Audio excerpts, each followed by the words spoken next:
Hello, and thank you for joining us on this program, Investing in Women and Girls. This is a special program highlighting success stories of some of the women in Zambia. I'm your host, Faith Katai. March is a Women's Month, and so on this episode, we feature Madam Lois Saili, who is the first female director for the Zambia News and Information Services. Director, welcome to the program. Thank you very much, Faith. Good afternoon and good evening also to our viewers. Tell us about yourself. Who is Madam Lois Saili? Thank you very much, Faith. Lois Saili was not born Lois Saili, was born Lois Mukwayaya and then later became Lois Saili. So, well, Lois Saili is a Zambian woman, a professional, a wife, a mother. So I'm all those things in one. Okay, so when you were growing up, your background, how was it like? Well, I was born in Kitwe, Faith, many decades ago, to Charles and Connie Mukwayaya. Both were teachers by profession.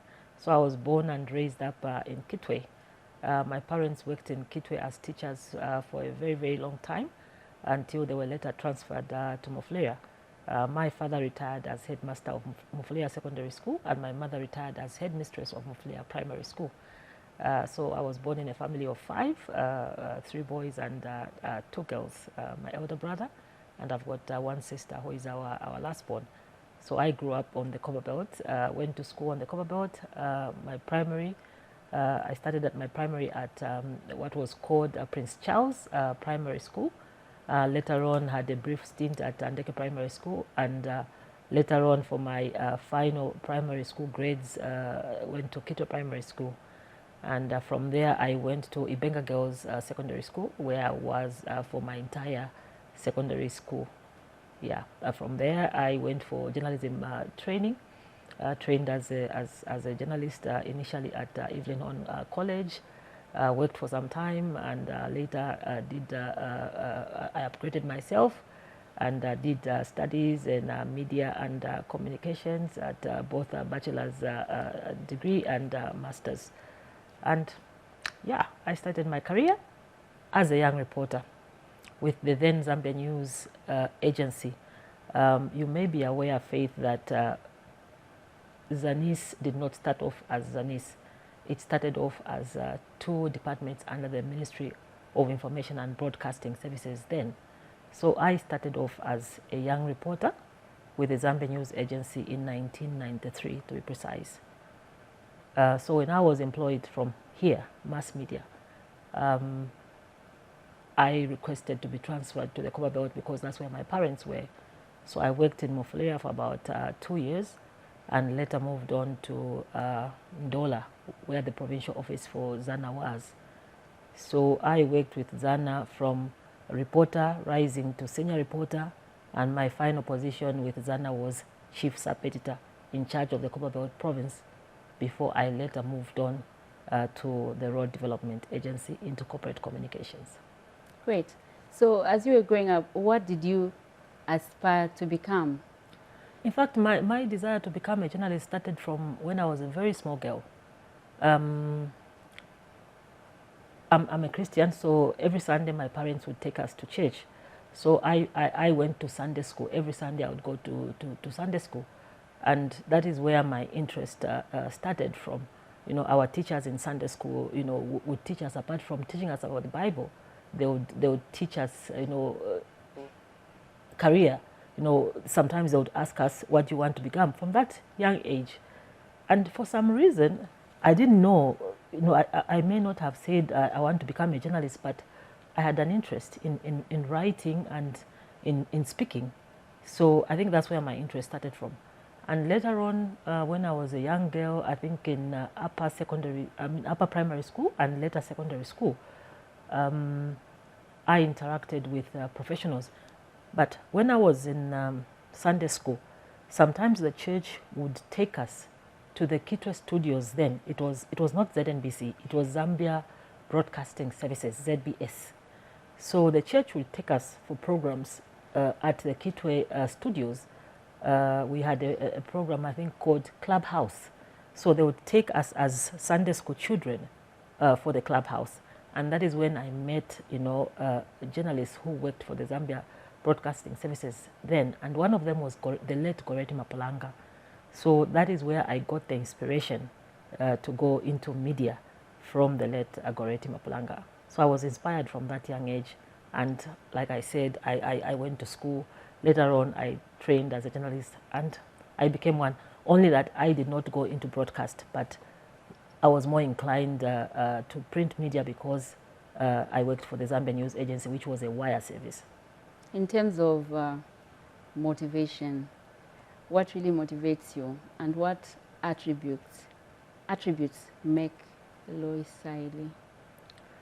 What motivates me?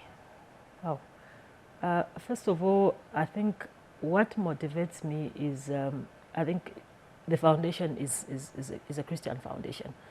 I realize that when you are created, first of all of us are created by God, and we are created in the image of God, and we are not just created, we are created for a purpose. And therefore, as a human being, you have to discover your purpose. You have to understand, why am I here? Why did God create me?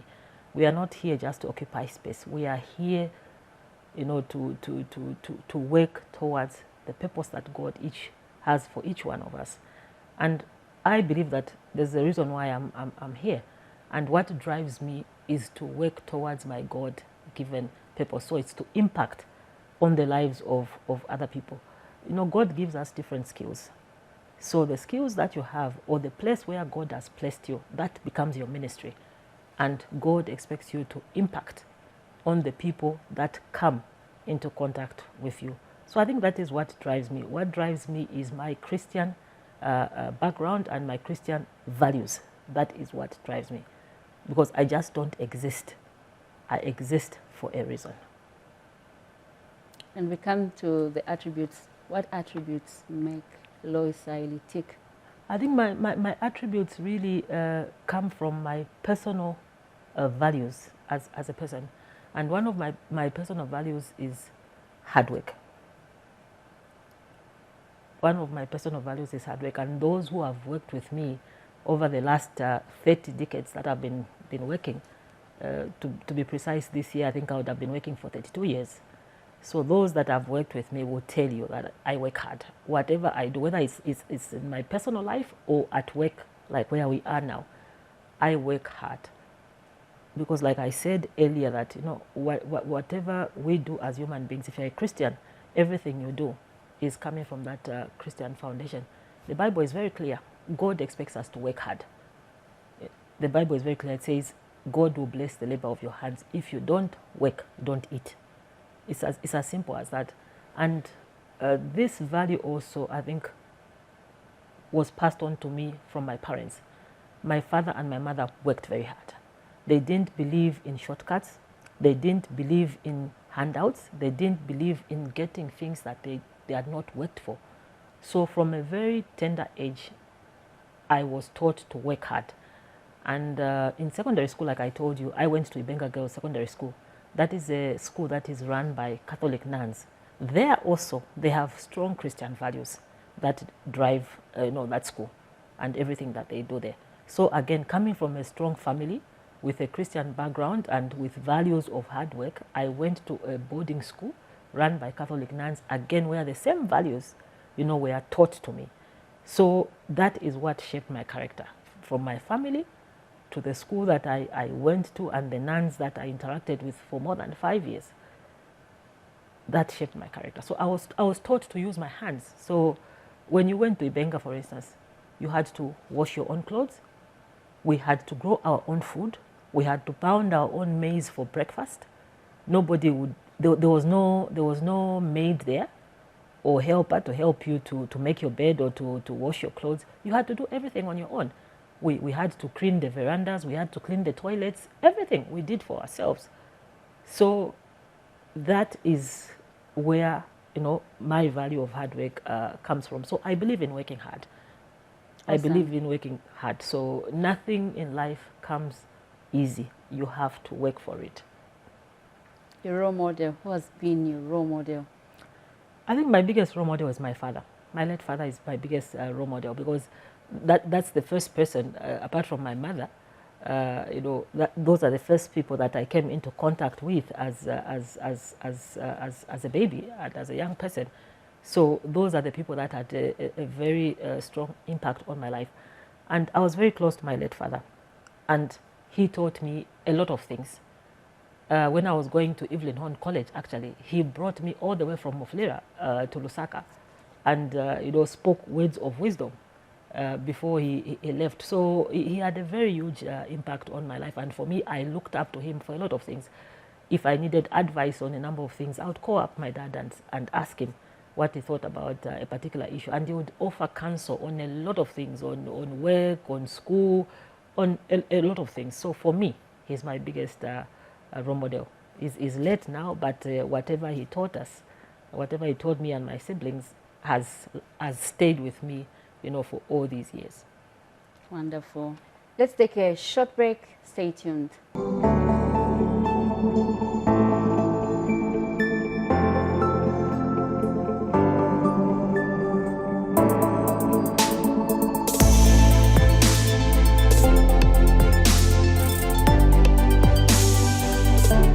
Welcome back. In case you have just tuned in, you are watching Investing in Women and Girls. And on this program, we are talking to Director for the Zambian News and Information Services, Madam Lois Saili. Back to our interview, Madam.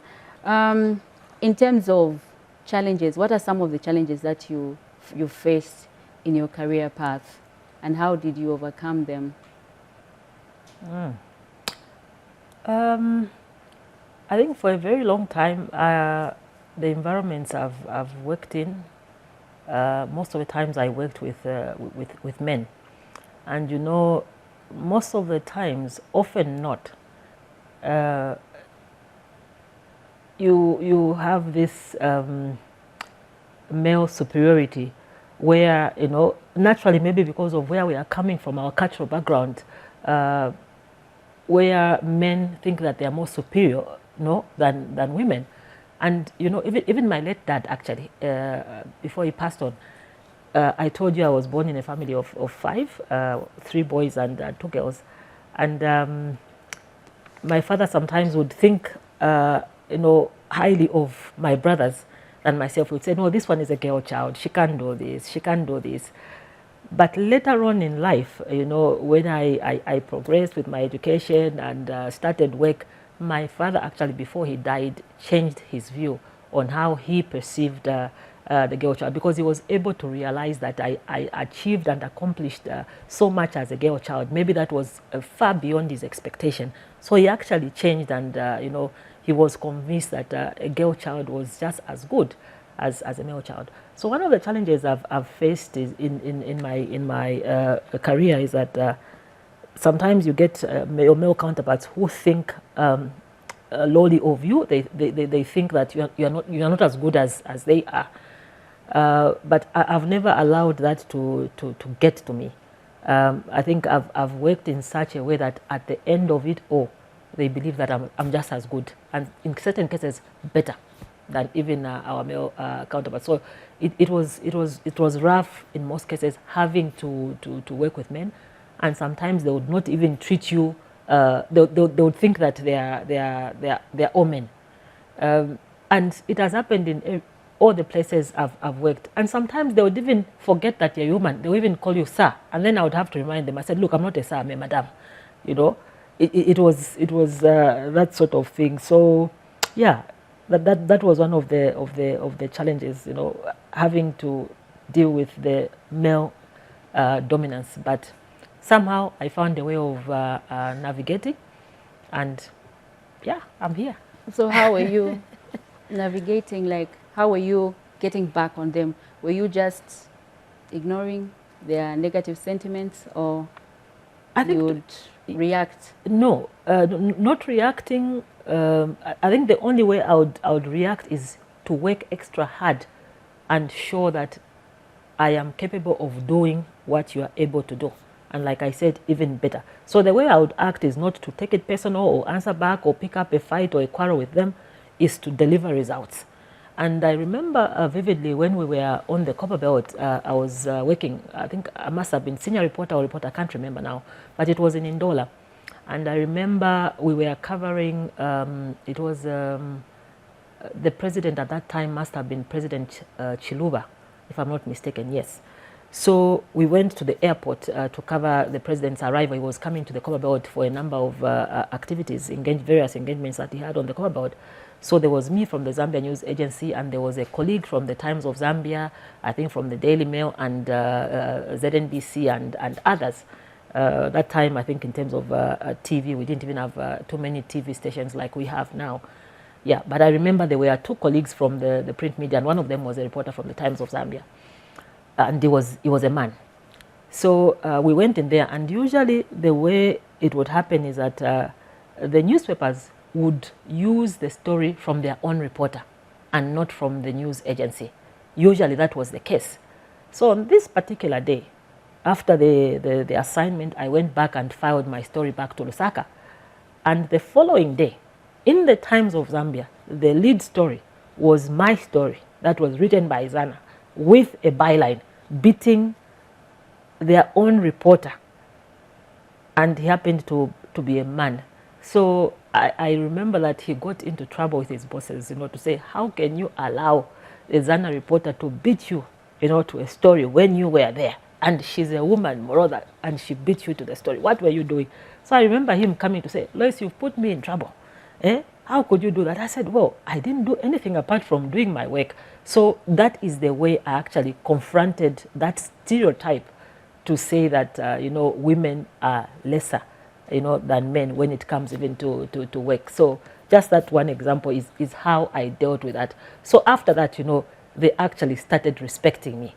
And they said, you know what, when we go for an assignment and you see that Lois is there, look out for her, because if you're not careful, she'll scoop the story, even if you work for the newspaper. So from that time, my colleagues changed the way they dealt with me, because they knew that I had something of substance, and if they're not careful, I would actually beat them to their own game. Awesome. So we have seen significant changes at Zanis since you took up leadership. What is the future outlook of Zanis? Yeah, thank you very much, Faith. I've been at the helm of Zanis for the last 2 years now, 2 years and a few months. And I must tell you that it was not easy when I came in. You may be aware that Zanis had no director for quite a long time, and I think this was a period of more than 1 year that Zanis had no director. And when I came in, I think there was a lot of work to be done. Because of that absence of a director for a long time, I think it had its own negative impact on the department. The department didn't have any leadership or direction, so to say. So it was very difficult to realign and get the department, back on track to deliver its mandate the way we are supposed to. And one of the things I found was in terms of morale, staff morale was low. In terms of equipment, the department was ill-equipped in all areas you can think of, lacking even basic tools like cameras, transport, motor vehicles, just basic equipment for the staff to do their work. That need is still there. We have not dealt with it completely, Faith. It's work in progress. But I must tell you that where we are 24 months down the line, I think is a better place than we were. You yourself have witnessed that we have procured equipment for our provincial offices. All our 10 provincial offices now have a professional camera at the province, and our district offices also, some of them now have digital cameras, the 2-in-1 cameras that are able to get still pictures as well as video. I can safely say that over 60 districts now out of our 116 districts have cameras. Well over 60 have. In fact, maybe 60 is even an understatement, maybe about 70. We are only remaining maybe with about 30 districts or so to cover the whole country and all the districts. That was not the case when I came. We've also procured public address systems for all the 10 provincial offices. The challenge remains with the district offices. Faith, you are also aware that just in the last 2 years, we have established the Zanis TV. Zanis TV was not there before I came. It was a project that had been on the drawing board for quite a long time. People were talking about Zanis TV, but the implementation, I think there were challenges along the way, and so it remained on the drawing board for a very long time. So I remember one of the KPIs I was given when I came was that you must establish Zanis TV. So that one was one of my major assignments that I was given, that you must establish Zanis TV. And I'm proud to say, Faith, that Zanis TV now is on air. We are on the Topstar platform, as you know, and we have plans to migrate to other platforms soon. Apart from that, we've also now procured equipment for our studio that will transform Zanis TV from a recording studio into a full broadcast studio.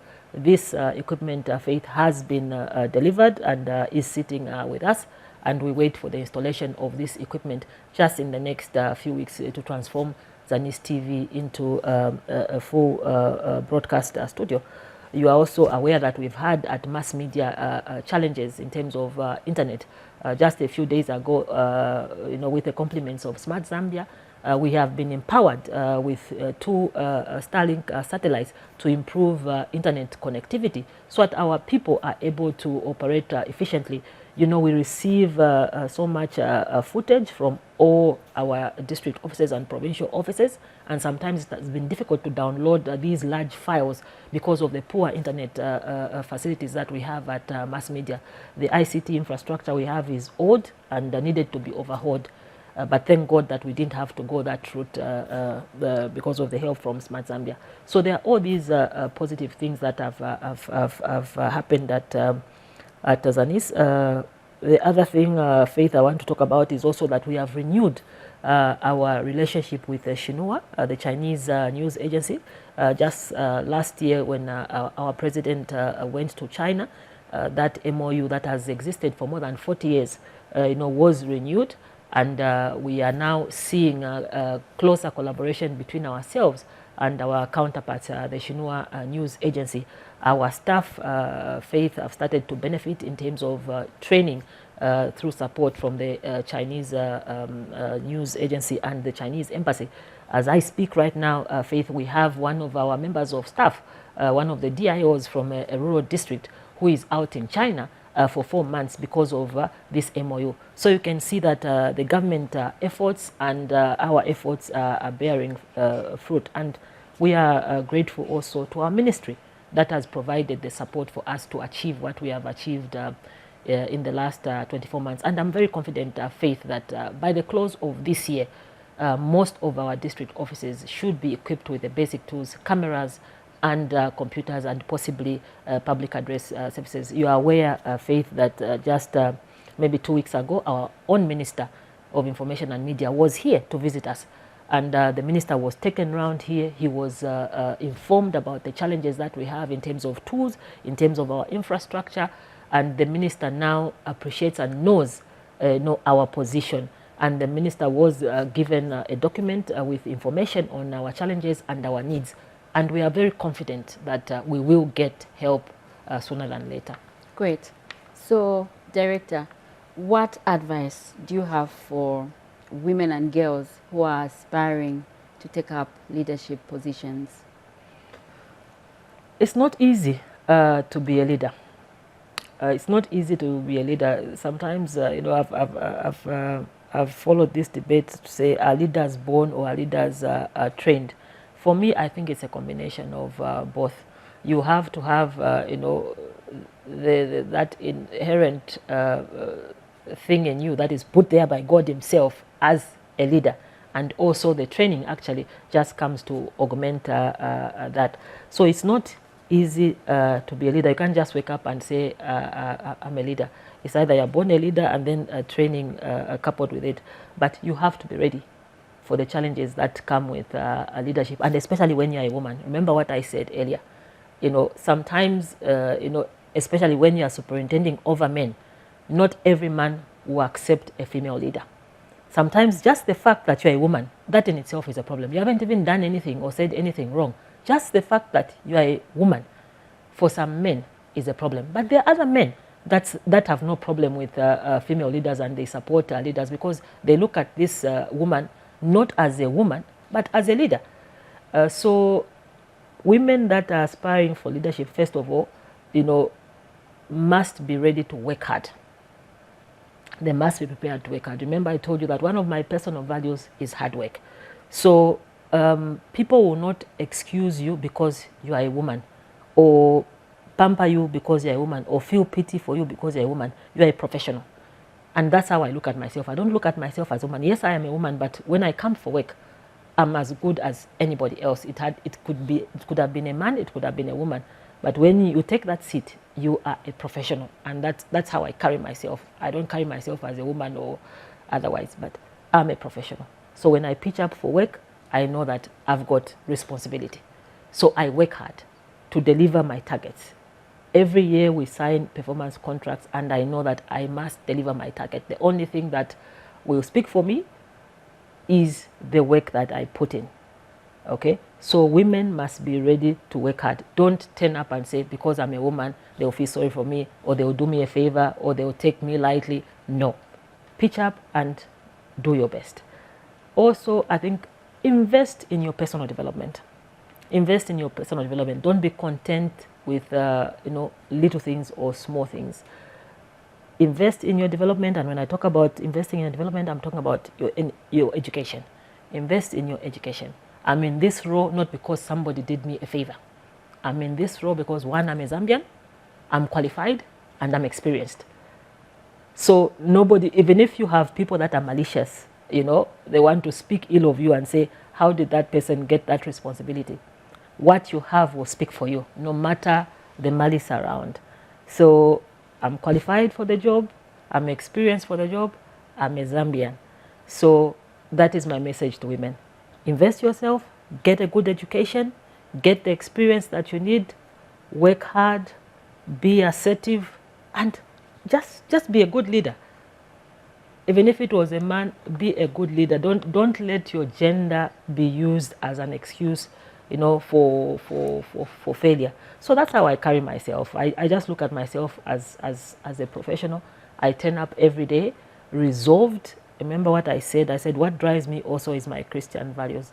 Resolved that this is where God has placed me for now, and God wants me to achieve certain things, for this season that I'm here. And when my season and my work here is done, God moves me to another assignment. So that's what makes me wake up every day to say, like, look, I've got a God-given assignment at Zanis. I must deliver it in whatever time God has allowed. And when I'm done with this assignment, God takes me to the next assignment. So I pitch up knowing that I'm doing the work of God. So this is my church and my ministry for now. When I'm done with this church and ministry, I move on to other things. So wonderful. That's how I think. This year's theme for International Women's Day is invest in women and girls, accelerate progress. How do you interpret it? Yeah, just like what I've said, Faith. I talked about women should invest in themselves, and I think the country must invest in women and girls because we, first of all, are the larger population in this country, and I think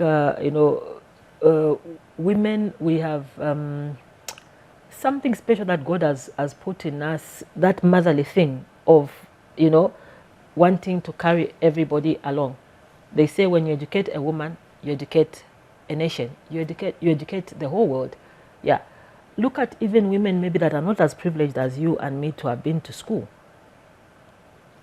Women, for instance, who turn up every day at a market to sell vegetables, to sell tomatoes, to sell fish or whatever merchandise they are selling.